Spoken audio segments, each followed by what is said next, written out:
सो hey everyone, आप लोग का बहुत बहुत स्वागत है हमारे यूट्यूब चैनल स्टडी पॉइंट रहा में। तो गाइस आप लोगों के लिए मैं आरआरबी एनटीपीसी 2024 का जीके जीएस का प्रीवियस ईयर सेट लेकर आई हूँ गाइस, जो आप सभी स्टूडेंट के लिए बहुत ज्यादा इंपॉर्टेंट होने वाला है। और आप सभी स्टूडेंट से यही रिक्वेस्ट है कि प्लीज वीडियो को एंड तक जरूर देखें एंड कोशिश करिए नोट बनाने का, क्योंकि गाइस नोट बहुत ज्यादा इंपॉर्टेंट होता है। तो आप सभी स्टूडेंट से मैं यही रिक्वेस्ट करूंगी कि प्लीज नोट बनाइएगा, क्योंकि मैं इसमें सारी चीजों को क्लियर आउट करूंगी। जितना ज्यादा हो सके उतना ज्यादा चीजों को क्लियर आउट करूंगी, तो प्लीज नोट जरूर करिएगा गाइस। तो चलिए इस आरआरबी एनटीपीसी 2024 के जीके जीएस के प्रीवियस ईयर सेट को स्टार्ट करते हैं। और आज का हमारा पहला प्रश्न है, क्वेश्चन नंबर 1 है गाइस। क्वेश्चन नंबर 1 हमसे कह रहा है कि वह भौतिक राशि जो कभी भी ऋणात्मक नहीं हो सकती है वो क्या कहलाती है। यानी कि आपको बताना है कि निम्न में से कौन सी ऐसी राशि है जो ये कभी भी ऋणात्मक नहीं हो सकती है। तो आपके ऑप्शन है विद्युत धारा, ऑप्शन बी बल, ऑप्शन सी त्वरण या ऑप्शन डी वेग। सो गाइस इसका जो करेक्ट आंसर हो जाएगा वो हो जाएगा option A is the correct answer. यानी कि विद्युत धारा जो है ये कभी भी ऋणात्मक नहीं हो सकती है।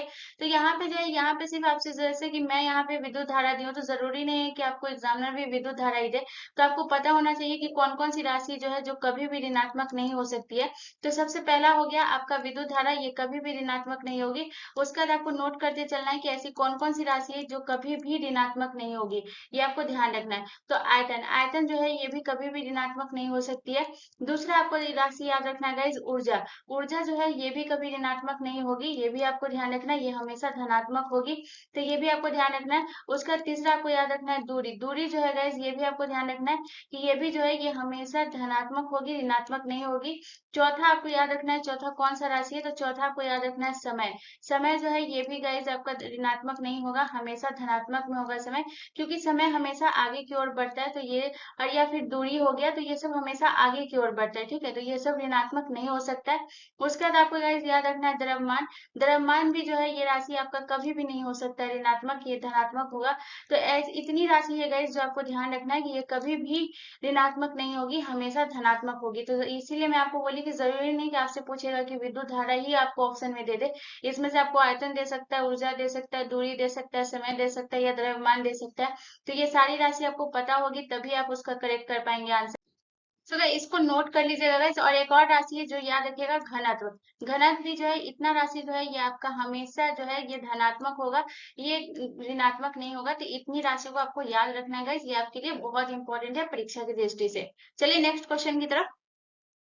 अगला क्वेश्चन हमारा क्वेश्चन नंबर 2 है गाइस। क्वेश्चन नंबर 2 हमसे कह रहा है कि पोलो खेल का प्रचलन निम्नलिखित में से भारत के किस राज्य में हुआ है। यानी कि जो पोलो खेल होता है, जिसमें आपको देख सकते हैं पिक्चर में कि यहाँ पे जो है घोड़े पे बैठ करके और जो है टीम जो है वो एक डंडे के सहारे से एक बॉल को मारना होता है, और इससे जो है इसी खेल को जो है पोलो खेल कहते हैं। तो वही आपसे पूछ रहा है कि पोलो खेल का जो प्रचलन है वो किस राज्य में हुआ है। तो आपके ऑप्शन है, option A Karnataka, option B Tamil Nadu, option C Chhattisgarh या option D Manipur. So guys इसका जो करेक्ट आंसर होगा वो होगा option D is the correct answer. Polo खेल का प्रचलन जो है वो भारत के मणिपुर राज्य में हुआ है, ये आपको ध्यान रखना है। उसके बाद अगर बात करें पोलो खेल जो है ये कितनी टीम होती है पोलो खेल में, तो ये आपको ध्यान रखना है। अगर पोलो खेल की बात करें, यहाँ जो है इसको याद रखिएगा, इसमें जो है टोटल 2 टीम होती है, ये आपको ध्यान रखना है। और जो है प्रत्येक टीम में जो है वो खिलाड़ियों की संख्या कितनी होती है, यानी कि एक टीम में जो है ये खिलाड़ियों की संख्या कितनी होगी गाइस। तो आपको ध्यान रखना है कि एक टीम में जो है ये खिलाड़ियों की संख्या जो होती है वो कितनी होती है। तो पोलो खेल में जो है एक टीम में खिलाड़ियों की संख्या जो होती है वो 4 खिलाड़ियों की संख्या होती है। इसको नोट करिएगा, ये पूछता है कि पोलो खेल में जो है वो खिलाड़ियों की संख्या जो है कितनी होती है एक टीम में। तो ये भी आपको ध्यान रखना है कि पोलो में जो है वो खिलाड़ियों की संख्या कितनी होती है गाइस। तो 4 खिलाड़ियों की संख्या है, ये आपको ध्यान रखना है, ये भी बहुत इंपॉर्टेंट है, इसको नोट करिएगा। उसके बाद आपको बता दें मैदान के बारे में, यानी कि पोलो खेल का जो मैदान होता है वो कितना लंबा होता है और कितना चौड़ा होता है। तो यहाँ पे गाइज हम पोलो खेल के मैदान के बारे में बात करेंगे। तो टीम के बारे में बात हो गई कि गाइज इसमें 2 टीम होती है, जिसमें एक टीम में खिलाड़ियों की संख्या 4 होती है। ठीक है, उसके बाद अब इसके मैदान की बात करेंगे। तो मैदान की बात याद कर लीजिएगा गाइज, ये बहुत इंपॉर्टेंट है, इसको ध्यान रखना है। तो अगर इसके मैदान की आपसे लंबाई और चौड़ाई पूछता है तो ये आपको ध्यान रखना है। तो अगर ये लंबाई पूछेगी तो ये आपको याद रखना है कि ये 300 गज जो होता है ये लंबा होता है, ये आपको ध्यान रखना है। ये कितना गज लंबा होता है, तो इसका पोलो का जो मैदान होता है वो 300 गज लंबा होता है, 300 गज। उसके बाद आपको याद रखना है कि इसका जो चौड़ाई होता है वो कितना होता है, तो 160 गज जो है ये चौड़ा होता है। यानी कि पोलो का मैदान जो है वो कितना लंबा और कितना चौड़ा है ये पूछता ही है गाइस, तो ये आपको ध्यान रखना है। तो 300 गज लंबा है और जो इसकी चौड़ाई है वो कितनी है गाइस, तो 160 गज जो है ये चौड़ा है, ये भी आपको ध्यान रखना है। तो अब बात हो गई मैदान के बारे में। अब बात करेंगे गाइस ये कितने राउंड में होता है, तो ये 8 चरणों में होता है। तो ये भी आपको ध्यान रखना है कि पोलो जो खेल होता है ये कितने चरणों में होता है गाइस, तो ये जो है 8 चरणों में ये होता है। ये आपको नोट कर लेना है ये कितने चरणों में होता है, 8 चरणों में होता है। और प्रत्येक चरण का जो मिनट होता है वो कितना होता है, तो इसमें जो है मिनट डिसाइड होता है, यानी कि एक चरण में कितना मिनट लगेगा इसका डिसाइड होता है। तो आपको ध्यान रखना है कि प्रत्येक चरण में जो है वो कितने मिनट लगते हैं। तो प्रत्येक चरण का जो अवधि है वो कितना है गाइस, ये अगर आप लोगों को पता है तो कमेंट जरूर करिएगा। तो मैं आपको बता देती हूँ कि प्रत्येक चरण का जो अवधि है वो कितना है, तो प्रत्येक चरण का जो अवधि है गाइस ये आपका 7 मिनट है। ठीक है, ये भी आपको ध्यान रखना है कि प्रत्येक चरण का अवधि कितना है गाइस, ये आपको ध्यान रखना है। प्रत्येक चरण का जो अवधि है ये आपका 7 मिनट है, ये भी आपको ध्यान रखना है। ये भी बहुत इंपॉर्टेंट है, इसको आप नोट कर लीजिएगा। ठीक है, उसके बाद है कुछ कप है जो पोलो से बहुत ज्यादा इंपॉर्टेंट है। तो यहाँ पे जो है कप से यहाँ पे नहीं है, तो यहाँ पे मैं साइड में लिख देती हूँ तमिलनाडु के बगल में कि इसमें से कौन कौन सा कप है जो पोलो से संबंधित है, ये आपको ध्यान रखना है। तो कप भी पूछता है गाइस। तो इजारा कप जो है वो किस खेल से संबंधित है गाइस, तो ये आपको ध्यान रखना है कि इजारा कप जो है ये आपके पोलो से संबंधित है। तो ये आपको ध्यान रखना है कि इजारा कप किससे संबंधित है, पोलो से। उसके बाद आपको ध्यान रखना है राधा मोहन कप। राधा मोहन कप जो है ये किससे संबंधित है गाइस, तो राधा मोहन कप जो है ये भी आपका पोलो से संबंधित है। ठीक है, तो यहाँ से जो है इतना चीजों को आप नोट कर लीजिएगा पोलो से रिलेटेड, ये बहुत ज्यादा इंपॉर्टेंट है गाइस, बहुत बहुत। यानी कि मैं जितनी भी चीज बताई हूँ इसके मैदान के बारे में, ये कितने चरणों में होता है, ये इसका एक चरण का अवधि कितना मिनट का होता है, ये कितने टीम में है, या इसकी खिलाड़ियों की संख्या कितनी है, इस सारी चीजों को नोट कर लीजिएगा गाइस, बहुत इंपॉर्टेंट है। चलिए नेक्स्ट क्वेश्चन की तरफ। अगला क्वेश्चन हमारा क्वेश्चन नंबर 3 है गाइस। क्वेश्चन नंबर 3 हमसे कह रहा है कि हड़प्पा कालीन स्थल धौलावीरा इनमें से कहाँ स्थित है। यानी कि आपको बताना है कि जो हड़प्पा कालीन स्थल धौलावीरा है ये कहाँ स्थित है इनमें से। तो आपके ऑप्शन ऑप्शन है पाकिस्तान में, ऑप्शन बी गुजरात में, ऑप्शन सी पंजाब में, या ऑप्शन डी बलूचिस्तान में। तो गाइस इसका जो करेक्ट आंसर होगा वो होगा option B is the correct answer. Dholavira जो है ये कहाँ स्थित है गाइस, तो ये गुजरात में है। और गुजरात के कहाँ स्थित है ये भी आपको ध्यान रखना है, तो ये गुजरात के कच्छ जिले में स्थित है, ये भी आपको ध्यान रखना है। ये किस जिले में स्थित है गाइस, ये आपको ध्यान रखना है, तो ये गुजरात के कच्छ जिले में स्थित है, ये भी आपको ध्यान रखना है। ठीक है, उसके बाद जिस तरीके से मोहनजोदड़ो का अर्थ होता है, शाब्दिक अर्थ होता है मृतकों का टीला, कालीबंगा का शाब्दिक अर्थ होता है काले रंग की चूड़िया, तो वैसे ही आप लोग बता सकते हैं कि धौलावीरा का शाब्दिक अर्थ क्या होता है गाइस। तो आपको याद रखना है कि धौलावीरा का जो शाब्दिक अर्थ होता है वो क्या होता है, सफेद कुआं। ठीक है, तो ये आपको ध्यान रखना है कि इसका शाब्दिक अर्थ क्या होता है गाइस, ये आपको नोट कर लेना है, ये बहुत इंपॉर्टेंट है। तो इसको याद रखिएगा गाइस कि धौलावीरा का जो है शाब्दिक अर्थ क्या होता है, तो सफेद कुआं जो है इसका शाब्दिक अर्थ है, ये भी आपको ध्यान रखना है। शाब्दिक अर्थ इसका क्या है गाइस, तो ये आपको ध्यान रखना है कि इसका शाब्दिक अर्थ जो है सफेद कुआं है, ये भी आपको ध्यान रखना है, ये शाब्दिक अर्थ है। ठीक है, यहाँ पे आप नोट कर लीजिएगा। उसके बाद बात करते हैं कि धौलावीरा की जो खोज है वो किसने की थी, तो ये भी बहुत इंपॉर्टेंट है गाइस, इसको नोट कर लीजिएगा। तो अगर हम इसकी खोज की बात करते हैं कि इसकी खोज जो है वो किसने की और कब की, तो ये दोनों जो है बहुत इंपॉर्टेंट है। तो अगर इसकी खोज की बात करते हैं कि धौलावीरा की जो खोज की थी गाइस जगपति जोशी जी ने जो है वो किसकी खोज की थी गाइस, तो इसको नोट कर लीजिएगा कि जगपति जोशी जी ने जो है ये धौलावीरा की खोज की थी, ये भी आपको ध्यान रखना है।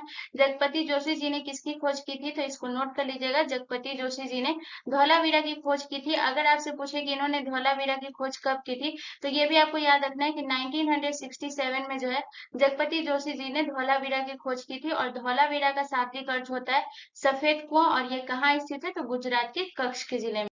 उसके बाद आपको धौलावीरा से ये याद रखना है कि धौलावीरा से जो है ये क्या मिला था, तो ये आपको ध्यान रखना है कि उन्नत जल प्रणाली का पता जो है ये कहाँ से चला था गाइस, तो ये धौलावीरा से चला था। ये आपका प्रीवियस ईयर प्रश्न था कि उन्नत हड़प्पा कालीन स्थल किस स्थल से उन्नत जल प्रणाली का पता चला है, तो ये भी आपको ध्यान रखना है कि वो धौलावीरा से पड़ा था। तो ये भी आपको ध्यान रखना है, ये आपका प्रीवियस ईयर प्रश्न था। तो उन्नत जल प्रणाली का पता कहाँ से चला था गाइस, तो उन्नत जल प्रणाली का जो पता चला था ये धौलावीरा से चला था, ये भी आपको ध्यान रखना है। ठीक है, चलिए नेक्स्ट क्वेश्चन की तरफ। अगला क्वेश्चन हमारा क्वेश्चन नंबर 4 है। इस क्वेश्चन नंबर 4 हमसे कह रहा है कि किस विटामिन का निर्माण मनुष्य की त्वचा में होता है। यानी कि मनुष्य की त्वचा में जो विटामिन का निर्माण होता है वो कौन सी विटामिन का निर्माण है ये आपको बताना है। तो आपके ऑप्शन है विटामिन सी का निर्माण होता है जो कि मनुष्य के त्वचा में होता है, या ऑप्शन बी बोल रहा है कि विटामिन ए का निर्माण होता है, या ऑप्शन सी विटामिन बी का, या ऑप्शन डी विटामिन डी का।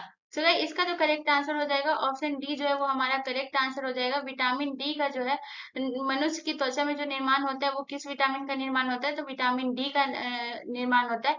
उसके बाद जो है ये आपको ध्यान रखिए विटामिन डी का जो है ये मुख्य स्रोत क्या है, तो ये होता है सूरज की रोशनी। सूरज की रोशनी जो इसका मुख्य स्रोत है वो भी सुबह का जो धूप होता है ना, ये आपको ध्यान रखना है कि सूरज का जो धूप होता है ये इसका मुख्य स्रोत है विटामिन डी का, ये आपको ध्यान रखना है। और ये मनुष्य की त्वचा में होता है, ये कैसे होता है, तो आपको ध्यान रखना है कि जब त्वचा सूर्य की किरणें के संपर्क में जब आती है तो ये विटामिन डी का निर्माण करती है। इसी वजह से जो है मनुष्य की त्वचा में किसका निर्माण होता है, विटामिन डी। उसके बाद बात करते हैं विटामिन डी के रासायनिक नाम का। तो अगर आप लोगों को पता है तो मुझे कमेंट जरूर करिएगा। तो बताइए कि विटामिन डी का जो है वो रासायनिक नाम क्या है, अगर आप लोगों को पता है तो कमेंट जरूर करिएगा। तो गैस विटामिन डी का जो है वो रासायनिक नेम होता है कैल्सीफेरॉल। तो कैल्सीफेरॉल जो है वो किस विटामिन का नाम है, तो ये आपको ध्यान रखना है। विटामिन डी का जो है ये रासायनिक नाम क्या होता है, तो विटामिन डी का जो रासायनिक नेम होता है वो कैल्सीफेरॉल होता है। ये विटामिन डी का रासायनिक नेम है, ठीक है। तो ये भी आपको ध्यान रखना है कैल्सीफेरॉल। तो इसको नोट कर लीजिएगा, ये बहुत इंपॉर्टेंट है, ये आपको ध्यान में रखना ही है। उसके बाद अगर बात करें विटामिन बी का, विटामिन बी का जो है वो रासायनिक नेम क्या है गाइस, तो विटामिन बी का जो रासायनिक नेम है ये थायमिन है। थायमिन किसका रासायनिक नेम है, तो विटामिन बी का रासायनिक नेम जो है ये आपका जो है थायमिन है। उसके बाद विटामिन ए का रासायनिक नेम बात करें तो विटामिन ए का रासायनिक नेम है रेटिनॉल। रेटिनॉल जो है ये किसका रासायनिक नेम है, तो रेटिनॉल जो है विटामिन ए का रासायनिक नेम है। अब बात करते हैं गाइस विटामिन सी के रासायनिक नेम का, तो इसको भी नोट कर लीजिएगा। तो एस्कॉर्बिक एसिड जो है ये किसका रासायनिक नेम है गाइस, तो ये आपको ध्यान रखना है कि एस्कॉर्बिक एसिड जो है ये भी विटामिन सी का रासायनिक नेम है, ये भी आपको ध्यान रखना है। इसका नाम क्या है गाइस, तो ये आपको नोट कर लेना है। एस्कॉर्बिक एसिड जो है ये किसका है, तो ये विटामिन सी का रासायनिक नेम है, ठीक है। उसके बाद आपको बता दें कि विटामिन डी जो है दो प्रकार का होता है, जिसमें विटामिन डी जो है वो कौन से दो प्रकार का होता है, तो विटामिन डी टू और विटामिन डी थ्री जो है इसका दो प्रकार है, ये आपको ध्यान रखना है। इसका जो है कितना प्रकार है, तो ये दो प्रकार है, ये आपको नोट करना है। तो दो प्रकार कौन से है गाइस, ये आपको नोट करना है। तो विटामिन डी टू और विटामिन डी टू और डी थ्री। और डी टू और डी थ्री में जो है ये क्या अंतर है, ये भी आपको नोट कर लेना है। यहाँ पे जगह नहीं है तो मैं नहीं लिख पा रही हूँ, तो इसमें आप नोट कर लीजिएगा कि विटामिन डी टू जो होता है ये पौधों और फंगस में पाया जाता है। यानी कि विटामिन डी टू जो है ये आपका किस में पाया जाता है, तो पौधों और फंगस में पाया जाता है। और विटामिन डी थ्री जो होता है वो मनुष्य और जानवरों की त्वचा में जो है वो सूर्य के प्रकाश के संपर्क में आने पे निर्माण होता है, ठीक है। तो ये विटामिन डी टू और डी थ्री में फर्क है, ये आपको ध्यान रखना है। क्योंकि क्वेश्चन आपसे ये भी पूछ लेगा कि पौधों और फंगस में जो पाया जाने वाला विटामिन है वो कौन सा विटामिन है, तो विटामिन डी टू।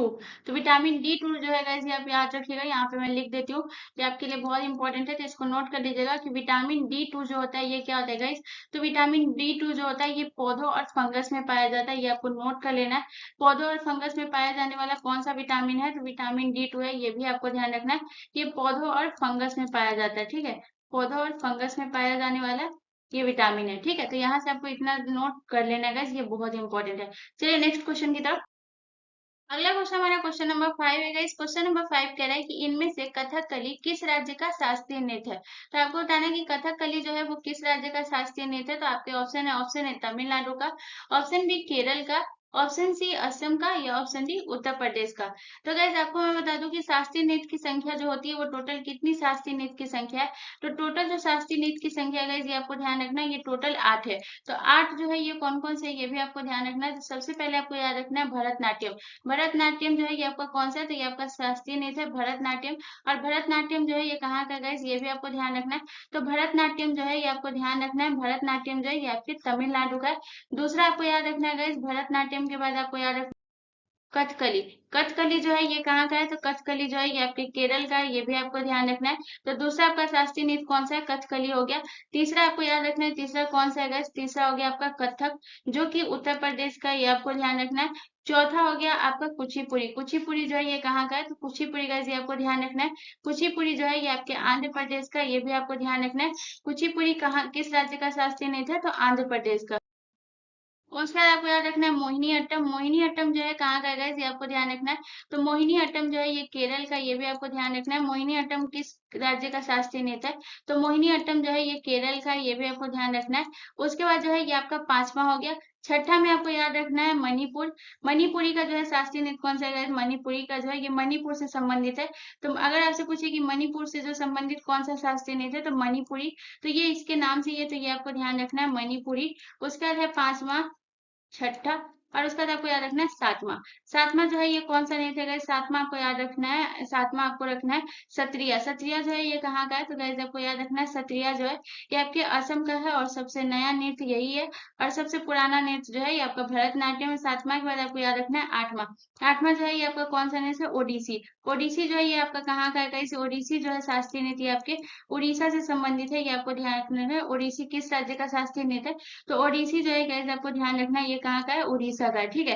तो ये टोटल 8 शास्त्रीय नृत्य है, ये आपको ध्यान रखना है। अब आपसे पूछा था कि कथकली जो है वो किस राज्य का है? तो यहाँ पे मैं दूसरा नंबर पे जो लिखाई थी कथकली, ये किस राज्य का गाइस? तो ये आपको ध्यान रखना है, ये केरल से संबंधित है, ठीक है। तो कथकली किस राज्य से संबंधित है? तो ये केरल से संबंधित है। उसके बाद याद रखना है कि इनमें से जो है सबसे प्रसिद्ध व्यक्ति कौन है? अगर व्यक्ति में अगर बोले कि इनसे जो है कथकली नृत्य से सबसे प्रसिद्ध व्यक्ति कौन सा है, तो ये भी आपको ध्यान रखना है। ये भी बहुत इंपॉर्टेंट है, तो ये पूछता ही है, तो ये आपको ध्यान रखना है। सबसे पहले आपको याद रखना है माधवन नायर, ठीक है। तो माधवन नायर जो है ये कहाँ से है? तो ये भी जो किस शास्त्रीय नृत्य से संबंधित है? तो ये आपको ध्यान रखना है कि माधवन नायर जो है ये आपके कथकली से संबंधित है, ये आपको ध्यान रखना है। कभी कभी ये दे देता है, नाम दे देता है, पूछता है कि किस शास्त्रीय नृत्य से संबंधित है। उसके बाद आपको याद रखना है गाइस कुंच कुरुप जो है ये कहाँ के से किस नृत्य से संबंधित है? तो ये भी आपको ध्यान रखना है कि कुंचु कुरुप जो है ये किनसे संबंधित है? तो ये आपको ध्यान रखना है कि ये भी जो है ये कथकली से संबंधित है। तो यहाँ से जो है आपको इतना चीज याद रखना है guys, ये बहुत इंपॉर्टेंट है।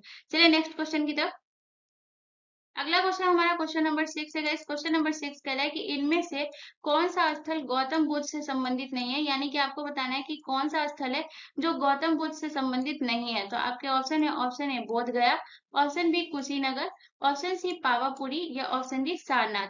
तो गाइस इसका जो करेक्ट आंसर होगा वो होगा option C is the correct answer. Pawapuri जो है ये गौतम बुद्ध से संबंधित नहीं है, ये आपको ध्यान रखना।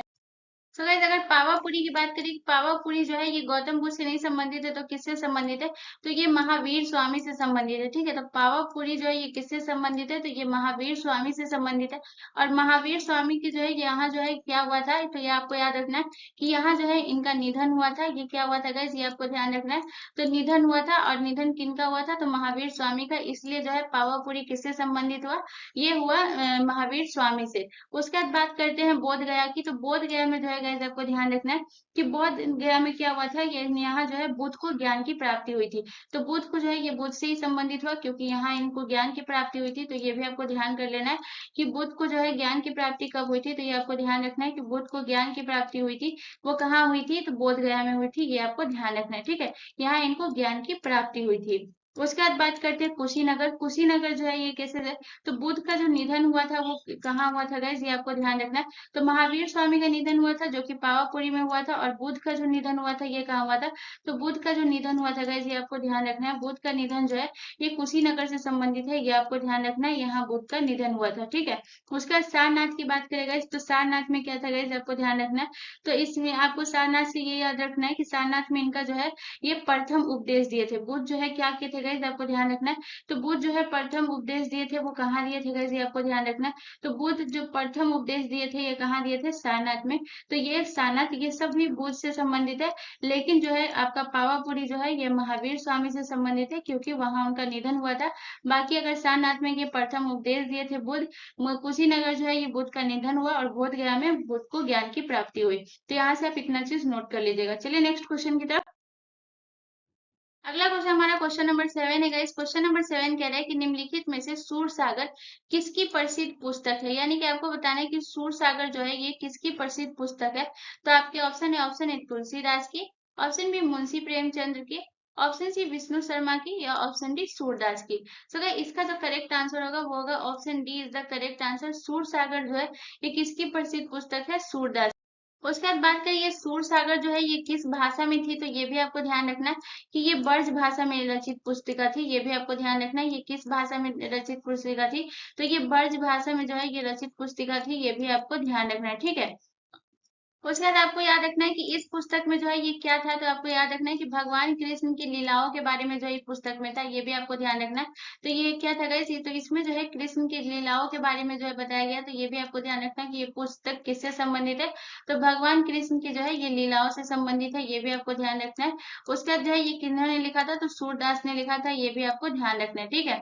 उसके बाद अगर तुलसीदास की बात करें तो रामचरितमानस जो है ये किसके द्वारा लिखा गया था, तो रामचरितमानस जो है ये लिखा गया था तुलसीदास के द्वारा। ये भी आपको ध्यान रखना है कि रामचरितमानस जो ये किसके द्वारा लिखा गया था, ये तुलसीदास के द्वारा लिखा गया था। ये आपको ध्यान रखना है, ठीक है, ये रामचरितमानस। उसके बाद बात करते हैं विष्णु शर्मा के द्वारा। विष्णु शर्मा के द्वारा जो है वो कौन सी पुस्तक लिखी गई थी, ये बहुत फेमस है, अगर आप लोगों को पता है तो बताइए। तो गाइस मैं आपको बता देती हूँ कि विष्णु शर्मा के द्वारा जो लिखा गया था ये सबसे प्रसिद्ध पुस्तक जो है पंचतंत्र। पंचतंत्र जो है ये किनके द्वारा लिखा गया था, तो ये आपको ध्यान रखना है कि पंचतंत्र जो लिखा गया था वो विष्णु शर्मा के द्वारा लिखा गया था।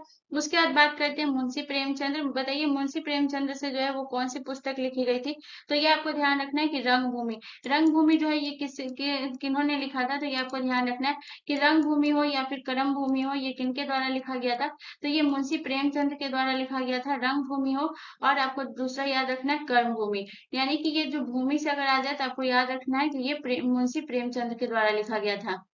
तो इतना चीज जो है गाइस आप याद रखिएगा। चलिए नेक्स्ट क्वेश्चन की तरफ। अगला क्वेश्चन हमारा क्वेश्चन नंबर 8 है गाइस। क्वेश्चन नंबर 8 कह रहा है कि गंगा नदी में इनमें से कौन सी सहायक नदी जो है वो बाएं से नहीं मिलती। यानी कि आपको बताना है कि गंगा नदी जो है इनमें से निम्नलिखित में से कौन है जो बाएं तरफ से नहीं मिलती है। तो आपके ऑप्शन है गोमती नदी, ऑप्शन बी कोसी नदी, ऑप्शन सी घाघरा नदी, या ऑप्शन डी सोन नदी। तो गाइस इसका जो करेक्ट आंसर हो जाएगा वो हो जाएगा option D is the correct answer. यानी कि जो नदी बाएं की ओर से मिलती है वो आपका कौन कौन सा नदी होगा, ये आपको ध्यान रखना है। अगर बाएं ओर की बात करें कि बाएं ओर की से जो मिलती है वो कौन सी नदी है, तो बाएं ओर से जो मिलती है गाइस ये आपको ध्यान रखना है। यानी कि गंगा की जो सहायक नदी है जो बाएं ओर से मिलती है ये आपको ध्यान रखना है। गोमती नदी, घाघरा नदी और कोसी नदी जो है ये बाएं ओर से मिलती है, ठीक है। तो ये आपको ध्यान रखना है ये कहाँ से मिलती है, ये जो है पहला आपको याद रखना है गोमती, दूसरा आपको याद रखना है घाघरा, और तीसरा आपको याद रखना है कोसी। तो सोन नदी जो है ये बाएं ओर से नहीं मिलती है। उसके बाद आपको याद रखना है, एक और याद रख लीजिएगा गाइस, गंडक। गंडक नदी भी जो है ये किस साइड से मिलती है गाइस, तो ये आपको ध्यान रखना है कि गंडक जो है ये भी आपके बाएं ओर से मिलती है। आप बात करते हैं कि दाएं ओर से जो मिलती है नदी वो कौन सी है, तो ये आपको दाएं ओर की याद रखना है। तो बाएं ओर से जो है कौन कौन सी नदी मिलती है ये आपको नोट कर लेना है गाइस। ये आपका प्रीवियस ईयर प्रश्न था तो इसको नोट कर लीजिएगा। आप बात करते हैं दाएं ओर से, तो याद रखिएगा दाएं ओर से जो मिलती है वो सबसे पहले आपको याद रखना है यमुना नदी। यमुना नदी जो है ये किस साइड से मिलती है गाइस, तो ये आपको ध्यान रखना है कि यमुना नदी जो है ये आपके गंगा की जो सहायक नदी है यमुना, ये दाएं ओर से मिलती है, ठीक है, ये बाएं ओर से नहीं मिलती है। उसके बाद आपको याद रखना है सोन नदी। सोन नदी भी जो है ये किधर से मिलती है, तो ये दाएं ओर से नहीं मिलकर ये कहाँ से मिलती है, बाएं ओर से नहीं मिलकर कहाँ से मिलती है, दाएं ओर से, ठीक है। उसके बाद आपको याद रखना दामोदर नदी। तो ये तीन नदी जो है जो कि दामोदर नदी, सोन नदी और यमुना नदी जो है ये कहाँ से मिलती है, तो ये दाएं से मिलती है। तो ये आपका बहुत इंपॉर्टेंट प्रश्न है guys, इसको प्लीज नोट कर लीजिएगा guys कि कौन नदी दाएं से और मिलती है और कौन बाएं से। मोस्ट इंपॉर्टेंट प्रश्न है guys, मोस्ट इंपॉर्टेंट प्रश्न है, इसको नोट कर लीजिएगा। तो सबसे पहले अगर बात करें बाएं ओर से जो मिलती है वो गोमती, घाघरा, कोसी नदी और गंडक नदी जो है ये गंगा की जो सहायक नदी है ये बाएं ओर से मिलती है गंगा में। उसके बाद बात करते हैं यमुना, सोन, दामोदर नदी ये और सोन नदी ये कहाँ से मिलती है गाइस, तो ये जो मिलती है ये आपके मिलती है गाइस ये दाएं ओर से, ठीक है। चलिए नेक्स्ट क्वेश्चन की तरफ। अगला क्वेश्चन हमारा क्वेश्चन नंबर 9 है गाइस। क्वेश्चन नंबर 9 हमसे कह रहा है कि निम्नलिखित में से रिहंद बांध परियोजना किस राज्य में, यानी आपसे पूछ रहा है कि रिहंद बांध जो परियोजना है वो किस राज्य में है। तो आपके ऑप्शन है तमिलनाडु में, ऑप्शन बी उत्तर प्रदेश में, ऑप्शन सी छत्तीसगढ़ में, या ऑप्शन डी मध्य प्रदेश में। तो इसका जो करेक्ट आंसर होगा वो होगा option B is the correct answer. Uttar Pradesh में जो है ये आपका रिहंद बांध परियोजना स्थित है। अगर पूछे कि उत्तर प्रदेश के किस जिले में स्थित है, तो ये भी आपको ध्यान रखना है कि उत्तर प्रदेश के सोनभद्र जिले में स्थित है, ठीक है। तो ये भी आपको ध्यान रखना है कि ये कहाँ स्थित है गाइस, तो ये आपको ध्यान रखना है कि ये उत्तर प्रदेश के सोनभद्र जिले में स्थित है। ये पहला पॉइंट आपको ये याद रखना है। उसके बाद अगर दूसरा पॉइंट की बात करें कि इसका निर्माण जो है ये कब पूरा हुआ, तो 19 1962 में जो है इसका निर्माण पूरा हुआ था। रिहंद बांध परियोजना का निर्माण पूरा कब हुआ था गाइस, ये आपको ध्यान रखना है। तो इसका जो निर्माण पूरी तरीके से हो गया था वो 1962 में हो गया था, ठीक है, तो ये भी आपको ध्यान रखना है। उसके बाद बात करते हैं रिहंद बांध परियोजना जो है वो किस नदी पर बनाई गई थी, तो ये भी आपको ध्यान रखना है कि रिहंद बांध परियोजना जो है ये किस नदी पर बनाई गई थी, तो ये रिहंद नदी पर बनाई गई परियोजना है। ये किस नदी पर बनाई गई गई, तो ये आपको ध्यान रखना है कि ये रिहंद नदी पर बनाई गई है। उसके बाद बात करते हैं कि किन-किन राज्यों में जो है इस परियोजना के द्वारा सिंचाई किया जाता है, ये भी आपके लिए बहुत इंपॉर्टेंट है, ये तो मोस्ट इंपॉर्टेंट है। तो ये आपको ध्यान रखना है कि किन-किन राज्यों में जो है सिंचाई किया जाता है इस परियोजना के तहत। तो टोटल जो है 4 राज्य आपको याद रखना है। सबसे पहले आपको याद रखना है उत्तर प्रदेश। सबको ध्यान रखना है कितने राज्यों में सिंचाई की जाती है, तो टोटल जो है ये 4 राज्यों में सिंचाई की जाती है। इसमें से सबसे पहला जो राज्य है वो है उत्तर प्रदेश। पहला जो राज्य है वो कौन सा है, तो पहला जो राज्य है वो है उत्तर प्रदेश, जिसमें ये सिंचाई की जाती है। उसके बाद है उत्तर प्रदेश के बाद कौन सा राज्य है, उत्तर प्रदेश के बाद जो है वो राज्य है मध्य प्रदेश।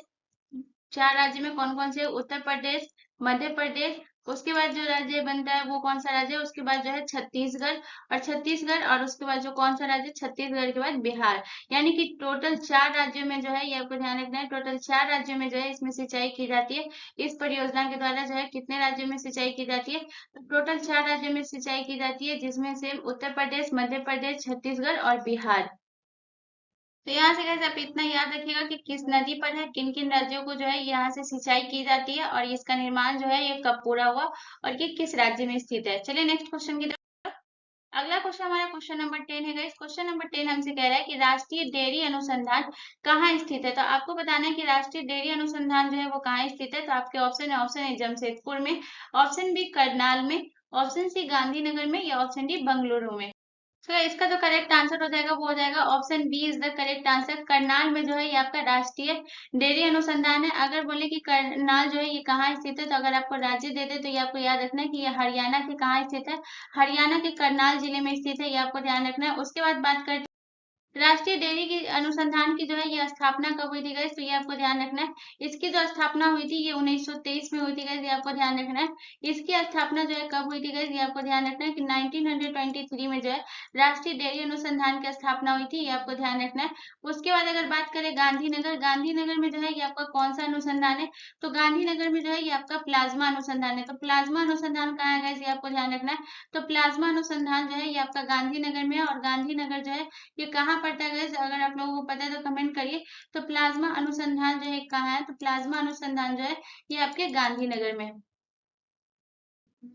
उसके बाद गांधीनगर जो है ये कहाँ पड़ता है गाइस, तो अगर आपको राज्य दे दे तो ये आपको याद रखना है कि ये गुजरात के गांधीनगर में जो है ये हमारा प्लाज्मा अनुसंधान है, ये आपको ध्यान रखना है। उसके बाद बात करते हैं भारतीय खगोल संस्थान जो है ये कहाँ है गाइस, तो ये आपको ध्यान रखना है। भारतीय खगोल संस्थान जो है ये आपका कहाँ है, ये बंगलुरु में है, तो ये आपको ध्यान रखना है कि भारतीय खगोल संस्थान जो है ये कहाँ है, तो ये आपको ध्यान रखना है भारतीय खगोल संस्थान जो है ये बंगलुरु में। जो कि अगर राज्य पूछे तो ये आपको याद रखना है कि ये बंगलुरु कहाँ है गाइस, तो ये आपको याद रखना है कर्नाटक, कर्नाटक राज्य में, ठीक है। तो अगर आपसे राज्य दे दे तो ये याद रखिएगा, और जिला दे दे तो आपको बंगलुरु याद रखना है। उसके बाद बात करते हैं जमशेदपुर में, जमशेदपुर में क्या है गाइस, तो ये आपको ध्यान रखना है कि धातु प्रयोगशाला जो है ये आपका कहाँ स्थित है। तो धातु प्रयोगशाला जो है ये आपका कहाँ स्थित है गाइस, आपको ध्यान रखना है। तो धातु प्रयोगशाला जो है ये आपके जमशेदपुर में स्थित है, ये आपको ध्यान रखना है। ये कहाँ स्थित है, तो धातु प्रयोगशाला जो है ये जमशेदपुर में स्थित।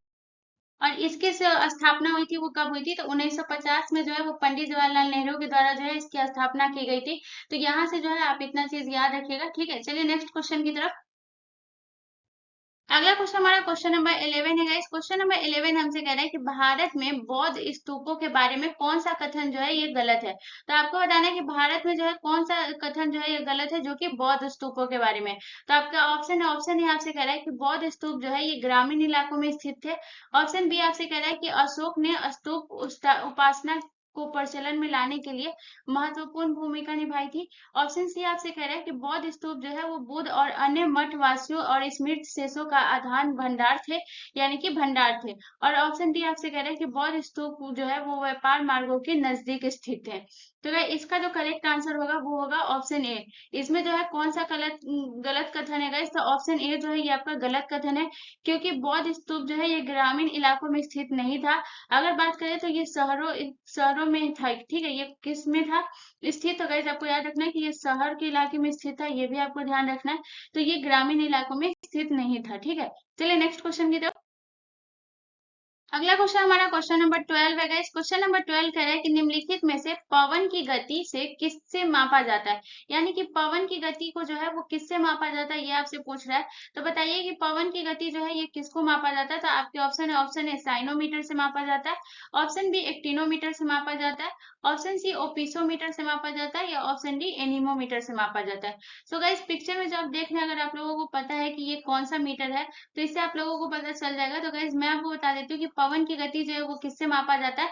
तो ऑप्शन डी जो है ये हमारा करेक्ट आंसर हो जाएगा, क्योंकि एनीमोमीटर से जो है ये पवन की गति मापी जाती है, ठीक है। तो पवन की गति जो है ये किससे मापी जाती है, एनीमोमीटर से। और ये जो है ये आपका क्या है गाइस, ये जो यंत्र है ये आपका एनीमोमीटर है। उसके बाद अगर बात करें साइनोमीटर से, साइनोमीटर से जो है ये क्या मापा जाता है, तो आकाश का नीलापन जो मापा जाता है ये किससे मापा जाता है गाइस, मोस्ट इंपॉर्टेंट प्रश्न है, ये आपको ध्यान रखना है। तो आकाश का नीलापन जो है ये किससे मापा जाता है, तो आकाश का नीलापन जो मापा जाता है ये किससे मापा जाता है, साइनोमीटर से, ठीक है। तो ये भी आपको ध्यान रखना है, इससे आकाश का नीलापन मापा जाता है, ठीक है।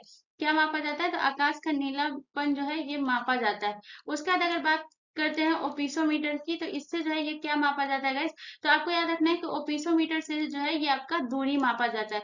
तो दूरी जो है ये मापा जाता है किससे, ओपिसोमीटर से। खासकर वैसी दूरी को मापा जाता है जो नक्शे पर घुमावदार रेखा जो होता है ना उसकी लंबाई को मापने के लिए जो है ये किसका उपयोग किया जाता है, ओपिसोमीटर का। तो इसको भी आप नोट कर लीजिएगा कि दूरी तो मापा जाता है, लेकिन खासकर ये किससे मापा जाता है, तो नक्शों पर जो घुमावदार रेखा होता है इसको मापा जाता है, ठीक है। उसके बाद एक्टिनोमीटर की बात करें तो एक्टिनोमीटर से जो है ये क्या मापा जाता है, ये आपको ध्यान रखना है। एक्टिनोमीटर से जो है वो विकिरण की तीव्रता मापा जाता है। तो ये आपको ध्यान रखना है कि इससे क्या मापा जाता है, तो विकिरण की तीव्रता मापी जाती है। तो ये भी आप नोट कर लीजिएगा कि विकिरण की तीव्रता जो है ये किससे मापी जाती है, तो विकिरण की तीव्रता जो है ये किससे मापी जाती है, तो ये आपको ध्यान रखना है। विकिरण की तीव्रता जो मापी जाती है ये किससे मापी जाती है, तीव्रता जो मापी जाती है किससे मापी जाती है, तो ये एक्टिनोमीटर से।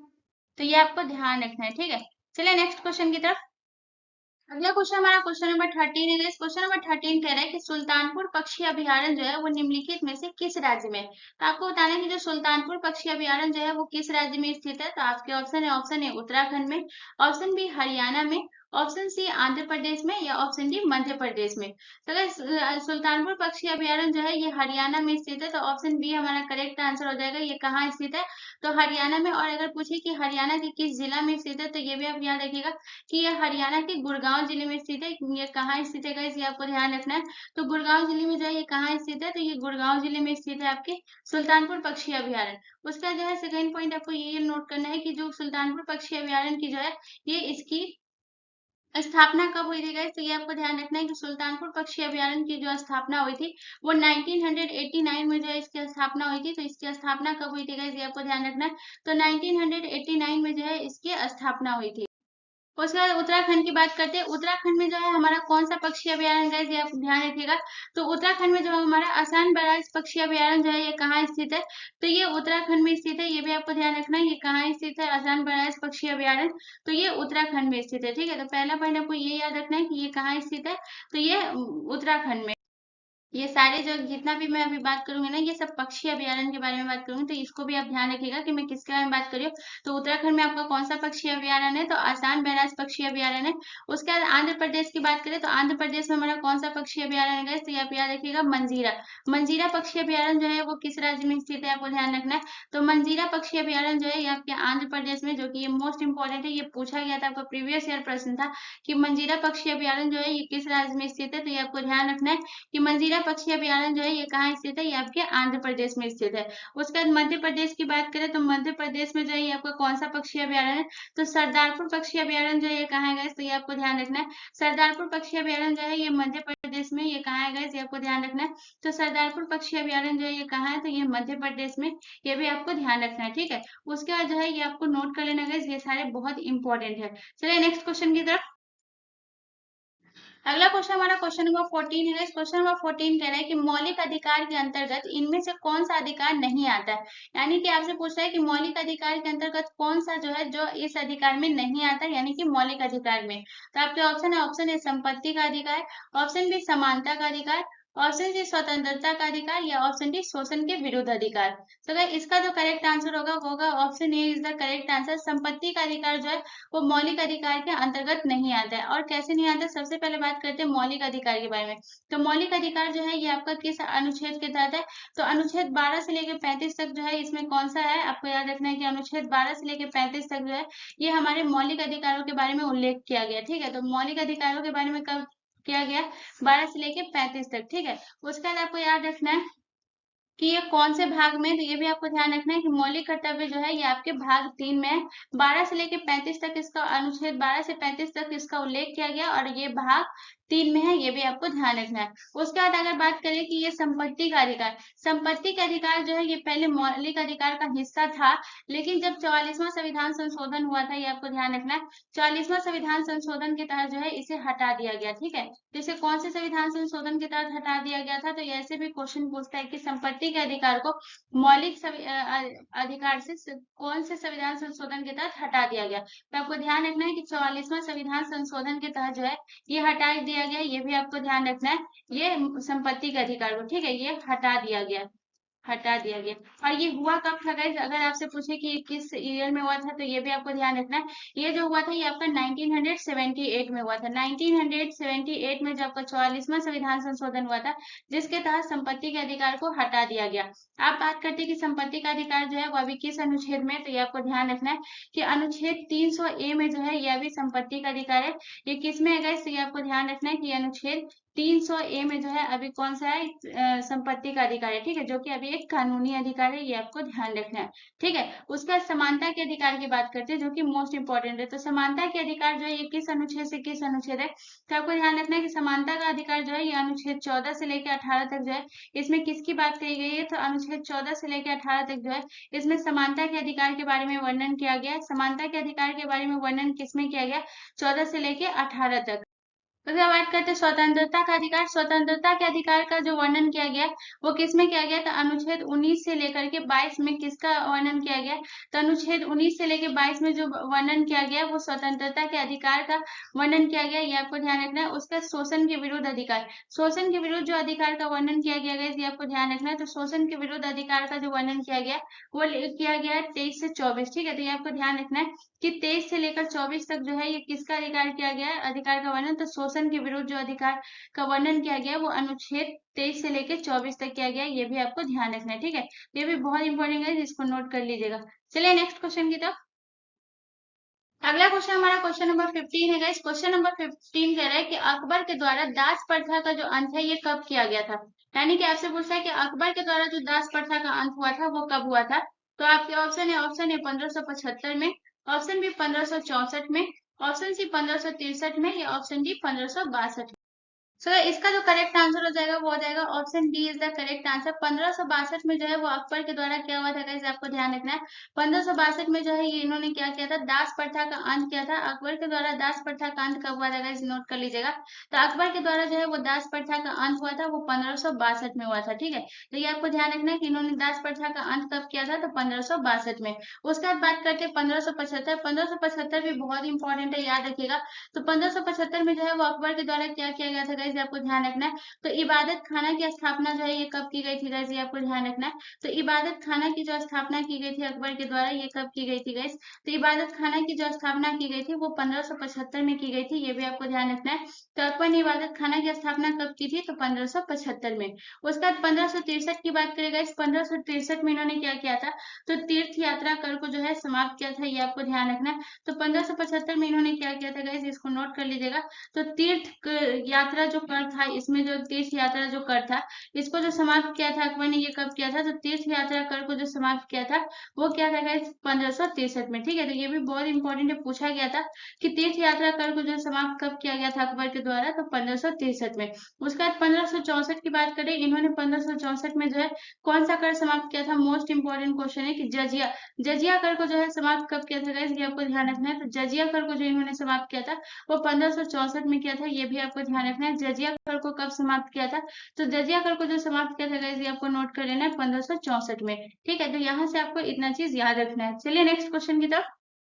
अगला क्वेश्चन हमारा क्वेश्चन नंबर 16 है। इस क्वेश्चन नंबर 16 हमसे कह रहा है कि विश्व में सबसे लंबी पर्वत श्रेणी जो है वो कौन सी है। तो आपको बताना है कि विश्व की सबसे लंबी पर्वत श्रेणी जो है वो कौन सी पर्वत श्रेणी है। तो आपके ऑप्शन है, option A Andes, option B Rockies, option C Alps या ऑप्शन डी हिमालय। चलो इसका जो करेक्ट आंसर होगा वो होगा option A is the correct answer. विश्व की जो सबसे लंबी पर्वत श्रेणी है वो एंडीज है। और एंडीज जो है ये कहाँ स्थित है, तो एंडीज जो है ये अमेरिका में स्थित है। एंडीज पर्वत जो है ये कहाँ स्थित है, तो एंडीज पर्वत जो है ये अमेरिका में स्थित है। और ये कितना लंबा है, तो ये भी आपको ध्यान रखना है कि ये तो सबसे पहले याद रखना है कि ये अमेरिका में स्थित है। उसके बाद बात करते हैं कि ये कितना लंबा है। तो एंडीज पर्वत जो है ये कितनी लंबी है, तो 7,000 किलोमीटर जो है ये लंबी है। तो एंडीज पर्वत कितनी किलोमीटर लंबी है, तो आपको ध्यान रखना है, तो ये 7,000 किलोमीटर जो है ये लंबी है। और ये कहाँ स्थित है, तो ये अमेरिका में स्थित है। तो ये बात होगी सबसे लंबी पर्वत की। अब बात करते हैं कि सबसे छोटी पर्वत, यानी कि सबसे लंबी पर्वत जो है वो एंडीज पर्वत। उसके बाद बात करते हैं सबसे छोटी पर्वत। तो सबसे छोटी पर्वत जो है वो कौन सी है, तो सबसे छोटी पर्वत जो है ये शिवालिक है। ठीक है, तो ये आपको ध्यान रखना है कि सबसे छोटी पर्वत आपकी कौन सी है। तो ये आपको ध्यान रखना है कि सबसे छोटी पर्वत जो है ये आपका शिवालिक है। ये आपको ध्यान रखना है, ये भी बहुत इंपॉर्टेंट, इसको नोट कर लीजिएगा। तो सबसे छोटी पर्वत जो है ये कौन सी है, जिसको नोट कर लीजिएगा। तो सबसे छोटी पर्वत जो है ये आपकी शिवालिक है। और सबसे लंबी पर्वत जो है ये कौन सी है, तो ये आप ध्यान रखिएगा, सबसे लंबी जो है ये एंडीज है और सबसे छोटी जो है ये शिवालिक है। अब बात करते हैं कि ये कितना किलोमीटर लंबा है, तो ये आपको ध्यान रखना है कि ये जो इसकी ऊंचाई जो है वो 900 से लेकर के 1200 मीटर तक है। ठीक है, तो अगर मैक्सिमम की बात करें, 1200 मीटर लंबा जो है ये कौन सा है, तो 1200 मीटर लंबा जो है ये कौन सा है, शिवालिक है। तो सबसे छोटी पर्वत जो है ये कौन सी है, तो सबसे छोटी पर्वत जो है ये शिवालिक है। और सबसे लंबी पर्वत जो है ये एंडीज पर्वत है, जो कि अमेरिका में स्थित है। चलिए नेक्स्ट क्वेश्चन की तरफ। अगला क्वेश्चन हमारा क्वेश्चन नंबर 17 है। इस क्वेश्चन नंबर 17 के नाम से कि व्यापारिक हवाएं किन अक्षांशों से किन अक्षांशों की ओर बहती है। तो आपको बताना है कि व्यापारिक हवाएं जो है वो किन अक्षांशों से किन अक्षांशों की ओर बहती है। तो आपके ऑप्शन है, ऑप्शन ए विषुवत रेखा से उष्ण कटिबंधनीय की ओर, ऑप्शन बी असो अक्षांशों से विषुवत रेखा की ओर, ऑप्शन सी उष्ण कटिबंध से लेकर के ध्रुवीय क्षेत्रों की ओर, या ऑप्शन डी उपयुक्त सभी। तो इसका जो करेक्ट आंसर हो जाएगा वो हो जाएगा option B is the correct answer. असो अक्षांशों से विषुवत रेखा की ओर जो बहती है वो कौन सी पवन बहती है, तो ये व्यापारिक हवाएं बहती है। आपको ध्यान रखना है ये किसके बीच बहती है, तो ये असो अक्षांशों से लेकर के विषुवत रेखा की ओर। चलिए नेक्स्ट क्वेश्चन की तरफ। अगला क्वेश्चन हमारा क्वेश्चन नंबर 18 है। इस क्वेश्चन नंबर 18 हमसे कह रहा है कि निम्नलिखित में से किसे शेख उल हिंद की पदवी प्रदान की गई थी। तो शेख उल हिंद की पदवी जो प्रदान की गई थी वो किसे की गई थी। तो आपके ऑप्शन है, ऑप्शन ए ख्वाजा मोइनुद्दीन चिश्ती को, ऑप्शन बी बाबा फरीदुद्दीन को, ऑप्शन सी शेख सलीम चिश्ती को, या ऑप्शन डी ख्वाजा कुतुबुद्दीन बख्तियार को। तो इसका जो करेक्ट आंसर हो जाएगा वो हो जाएगा option C is the correct answer. Shaikhul Hind की पदवी जो प्रदान की गई थी वो शेख सलीम चिश्ती को की गई थी। और ये जो है यहाँ पे याद रखिएगा कि ये एक बहुत प्रसिद्ध जो है ये संत थे। ये आपको याद रखना है कि ये कौन से बहुत प्रसिद्ध जो है सूफी संत कौन थे, ये आपको ध्यान रखना है। और ये किनके शासन काल में थे, तो अकबर के समय में थे, ये भी आपको ध्यान रखना है। और इन्हीं के आशीर्वाद से जो है वो अकबर को सलीम जो पुत्र प्राप्त हुआ था, इन्हीं के आशीर्वाद। उसका बात करते हैं इनका जो जन्म हुआ वो कहाँ हुआ था। वैसे आपको ध्यान रखना है कि इनका जो जन्म हुआ था वो सियालकोट में हुआ था। तो सियालकोट में जो है वो किस सूफी संत का जन्म हुआ था, तो याद रखिएगा कि सियालकोट में जो है ये जन्म हुआ था वो शेख सलीम चिश्ती का जो है सियालकोट में जन्म हुआ था। उसके बाद अगर बात करें इसका जो दरगाह है ये कहाँ स्थित है, तो शेख सलीम चिश्ती का जो दरगाह स्थित है ये आपको याद रखना है। इसका जो दरगाह स्थित है ये फतेहपुर सीकरी में जो स्थित है। ये दरगाह इनका कहाँ स्थित है, ये आपको याद रखना है। तो यहाँ इनका जो दरगाह स्थित है ये कहाँ स्थित है, तो फतेहपुर सीकरी में। ठीक है, तो ये भी आपको ध्यान रखना है कि फतेहपुर सीकरी में किनका दरगाह है। तो ये आपको ध्यान रखना है कि फतेहपुर सीकरी में जो है ये दरगाह किसका है, तो शेख सलीम चिश्ती का है। ये आपको ध्यान रखना है। और इसका जो निर्माण करवाया था वो किसने करवाया था, तो अकबर ने जो है इसका निर्माण करवाया था। ये भी आपको ध्यान रखना है कि फतेहपुर सीकरी में जो है जो दरगाह है शेख सलीम चिश्ती का, इसका निर्माण किसने करवाया था, तो अकबर के द्वारा करवाया गया था। चलिए नेक्स्ट क्वेश्चन की तरफ। अगला क्वेश्चन हमारा क्वेश्चन नंबर 19 है। इस क्वेश्चन नंबर 19 हमसे कह रहा है कि महावीर एवं बुद्ध दोनों ने किसके शासन काल में उपदेश दिया था। यानी कि महावीर भी ने उपदेश दिए थे और बुद्ध भी उपदेश दिए थे। तो दोनों ने जो है कि किसका शासन काल था उस समय उपदेश दिए थे। तो आपके ऑप्शन है, ऑप्शन ए नंदीवर्धन का शासन काल था, या ऑप्शन बी बिंबिसार का शासन काल था, या ऑप्शन सी उदय का था, या ऑप्शन डी अजात शत्रु का था।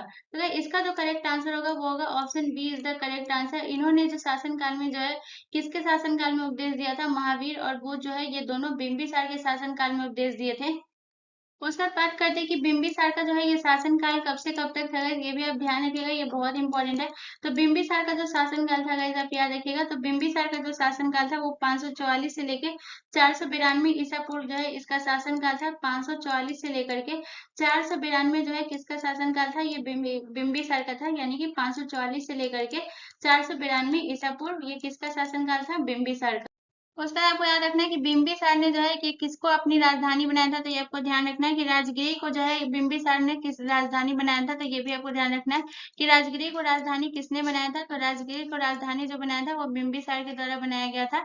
इन्होंने किस क्या बनाया था, राजधानी बनाया था, ठीक है। और इन्होंने कौन सा अंक जीता था, ये भी आप याद रखिएगा, तो अंक को जीता था इन्होंने, किसको जीता था, किस राज्य को, तो ये भी याद रखना है कि ये किस राज्य को जीता था, यहाँ पे लिख लीजिएगा। तो बिंबिसार के द्वारा जो है वो कौन सा राज्य जीता था, ये भी आप याद रखिएगा, किसने अंग को जीता था, और राजगिरी को जो है ये क्या किया था गाइस, राजधानी बनाया था, ये भी आपको ध्यान रखना है, ठीक है। चलिए नेक्स्ट क्वेश्चन की तरफ। अगला क्वेश्चन हमारा क्वेश्चन नंबर 20 है। क्वेश्चन नंबर 20 कह रहा है कि भी आकार की घाटी जो है वो किससे बनती है, तो आपको बताना है कि भी आकार की घाटी जो है वो किससे बनती है। तो आपके ऑप्शन है, ऑप्शन ए नदी से, ऑप्शन बी भूमिगत जल से, ऑप्शन सी हिमनद से, या ऑप्शन डी हवा से। तो अगर इसका जो करेक्ट आंसर होगा वो होगा option A is the correct answer. भी आकार की घाटी जो है वो किससे बनती है, तो नदी से बनती है। और ये कैसे बनती है नदी से, तो सबसे पहले आपको याद रखना है कि भी आकार की जो घाटी होती है इसका निर्माण क्या होता है, जब नदी जो है वो पर्वतीय क्षेत्रों से जो है वो बहती हुई अपनी जो उसकी तली होती है ना उसको गहरा कर देती है।